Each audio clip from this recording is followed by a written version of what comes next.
সম্পূর্ণভাবে সুস্থ হয়ে গেছে পরিমণির ছেলে রাজ্য। ছেলের সুস্থতায় অনেক আনন্দ করতেছেন পরিমণি। প্রায় 2 সপ্তাহ থেকে অসুস্থ হয়ে পড়েছিল পরিমণির ছেলে রাজ্য। ছেলের অসুস্থ হওয়ার কারণে একেবারেই চিন্তায় ভেঙে পড়েছিলেন ভাইরাল নায়িকা পরিমণি। ঢাকায় চিকিৎসা করে বেমার যেন বেড়েই চলেছিল রাজ্যর, যার জন্যই হেলিকপ্টার নিয়ে কলকাতায় চলে যান পরিমণি। সেখানে প্রায় 1 সপ্তাহ চিকিৎসা করার পর অবশেষে সুস্থ হয়ে উঠেছে পরিমণির ছেলে রাজ্য।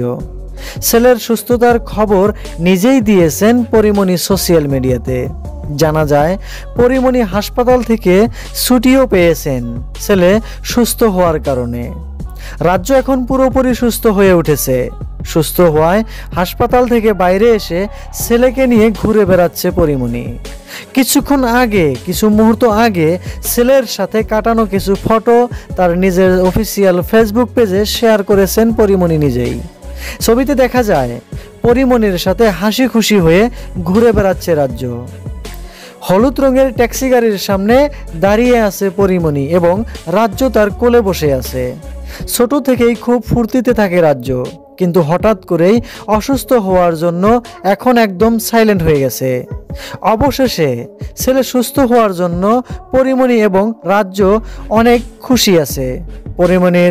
পরিমণি ফটো আপলোড করে ক্যাপশন হিসেবে লিখেছে, গতবার কলকাতা যখন এসেছিলাম তখন এয়ারপোর্ট থেকে বাজানকে একটা ট্যাক্সি কিনে দিয়েছিলাম। যদিও তখন তার গাড়ি নিয়ে খেলার বয়স ছিল না, তাই গাড়িটা আমি তুলে রেখেছিলাম। এখন সে গাড়ি নিয়ে খুব খেলে। তার সব গাড়ির ভিতর ওই ট্যাক্সিটাও খুব পছন্দের। বাস্তবে যখন ট্যাক্সি দেখলো তখন খুব এক্সাইটেড হয়ে আমাকে বোঝানোর চেষ্টা করছিল, আর এটা তো আমি চিনি, এটা দিয়ে তো আমি খেলা করি, হি হি। সুপ্রিয় দর্শক, পরিমণির ছেলের সুস্থ হওয়ায় আপনার কতটুকু ভালো লেগেছে কমেন্ট করে জানাতে পারেন আপনার মন্তব্যটা কমেন্ট বক্সে। ধন্যবাদ।